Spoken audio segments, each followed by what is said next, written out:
ঘিরে ধরেছে গ্রামবাসীরা। কার্যত অজিত মাইতিকে ধরে মারধর করা হচ্ছে এবং এলাকার মানুষজন জুতো খুলে মহিলারা অজিত মাইতিকে মারধর করছে। তার পরিবারের সদস্যরা এখানে এগিয়ে এসছেন তাকে নিয়ে যাওয়ার জন্য এবং এখানে রীতিমতো মারামারি চলছে। রীতিমতো তার ছেলে এবং স্ত্রী তাকেও কিন্তু মারধর করা হচ্ছে। এই মুহূর্তে পুরো গ্রামের মানুষজন তারা। सभी साथियों को नमस्कार। इस वक्त की बड़ी खबरें पश्चिम बंगाल के संदेश खाली से सामने आ रही हैं। पश्चिम बंगाल के उत्तर 24 परगना स्थित संदेश खाली में इस वक्त मामला पूरी तरह गर्मा गया है। लोग घरों से बाहर निकल गए हैं और इसका ज़बरदस्त विरोध प्रदर्शन कर रहे हैं। आपको बताना चाहेंगे जिस प्रकार संदेश खाली में महिलाओं के साथ यौन शोषण का मामला सामने आ रहा है। बेवजह महिलाओं और बच्चियों को घर से रात कभी भी उठाकर ले जाकर उन्हें पार्टी ऑफिस में ले जाकर उनके साथ जो गलत कर्म किया जाता था उससे पूरा मामला गर्मा चुका है। ये बात केंद्र सरकार तक पहुंच चुकी है। कई लोगों ने अब तक इसमें पश्चिम बंगाल में राष्ट्रपति शासन लागू करने की भी मांग की है। हम आपको बताना चाहेंगे इस वक्त जो वीडियो आपने देखा इसमें टीएमसी नेता अजित मैती के घर पर उग्र भीड़ ने हमला कर दिया है। उस दौरान उसके घर के आसपास लगे बाड़ को उखाड़ फेंका, उनकी बाइक को तोड़ डाला और अजित मैती पर जूता चप्पलों से हमला कर दिया था। भीड़ का आरोप है कि अजित मैती अवैध जमीन हड़पने के लिए साजा शेख के साथ मिला हुआ है। हालांकि मौके पर पुलिस पहुंची है, लोगों को शांत करवाया गया है।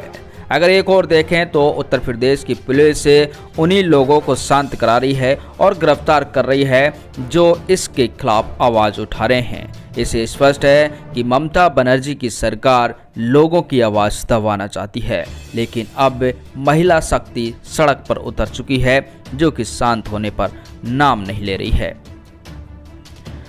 वैसे आपका संदेश खाली से जो खबरें सामने आ रही हैं उनको लेकर आपका क्या कहना है? आप भी अपना विचार कमेंट बॉक्स में ज़रूर रखें।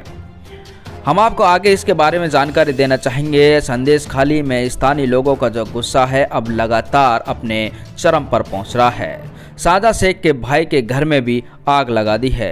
ग्रामीणों ने आरोप लगाया है कि शेख साजा के भाई सिराजुद्दीन ने करीब 142 बीघे ज़मीन हड़प ली है। यहाँ पर भी मौके पर पुलिस पहुंची है और उसके भाई को बचाया है और संदेश खाली के 2 थाना क्षेत्रों में धारा 144 लागू कर रखी है। पुलिस बल तैनात है, लोगों को घरों से नहीं निकलने दिया जा रहा है, लेकिन भीड़ इस वक्त बेकाबू हो चुकी है। संदेश खाली में national commission for scheduled tribes यानी कि NCST की एक टीम ने संदेश खाली पहुंचकर उसका दौरा किया है। NCST के वाइस चेयरमैन अनंत नायक ने कहा है कि DGP राजीव कुमार और बंगाल के चीफ सेक्रेटरी BP गोपालिका से रिपोर्ट मांगी है और उन्हें 3 दिन का समय दिया गया है। यही नहीं, NHRC यानी कि नेशनल ह्यूमन राइट्स कमीशन की विशेष टीम भी संदेश खाली पहुंची और NHRC ने DGP और चीफ सेक्रेटरी के लिए जो आरोपी हैं उनके खिलाफ क्या सख्त कार्रवाई की गई है उसकी रिपोर्ट भी 4 हफ्ते के भीतर मांगी गई है। इससे संदेश खाली में DGP ने दौरा किया है और पुलिस कर्मियों को सतर्क किया है कि आरोपियों के खिलाफ जो भी मामला दर्ज करे उसको तुरंत दर्ज कर उसके खिलाफ एक्शन लिया जाए। इसके बाद लोग खुलकर बाहर आने लगे हैं। जी हां, आपको बताना चाहेंगे जब DGP राजीव कुमार से स्थानीय लोगों को सांत्वना मिली है तो अब तक करीब शेख शाहजहां के खिलाफ 100 से अधिक के मामले दर्ज हो चुके हैं। ये संदेश खाली में जमीन हड़पने और महिला उत्पीड़न को लेकर मुख्य जो आरोपी है TMC नेता शाहजहां शेख पर ही करीब 100 से अधिक मामले अब तक दर्ज किए जा चुके हैं और सबसे ज़्यादा बताया जा रहा है मछली पालन के लिए ज़मीन का अवैध रूप से कब्जा करना ये TMC नेता शेख शाहजहां का मुख्य उद्देश्य रहा है। दरअसल सबसे बड़ा मामला उस वक्त खुला था जब शेख शाहजहां पर ED यानी कि प्रवर्तन निदेशालय ने जब इस पर रेड मारी तो ये मामला खुलता चला गया। प्रवर्तन निदेशालय ED ने 5 जनवरी को शाहजहां शेख के यहां पर छापा मारा। वो घर पर उस वक्त नहीं मिला था, लेकिन टीम के सभी सदस्यों पर शाहजहां के समर्थकों ने पथराव कर दिया था, इसलिए पुलिस हाई अलर्ट हो गई।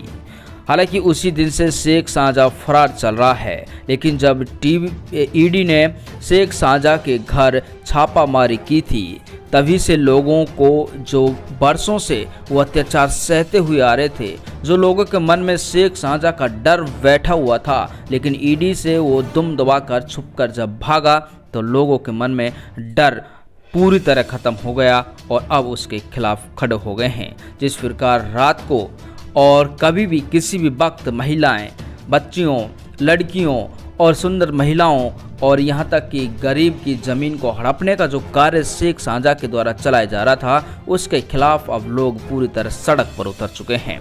टीएमसी का नेता हो या कार्यकर्ता हो, उनकी जमकर धुलाई की जा रही है।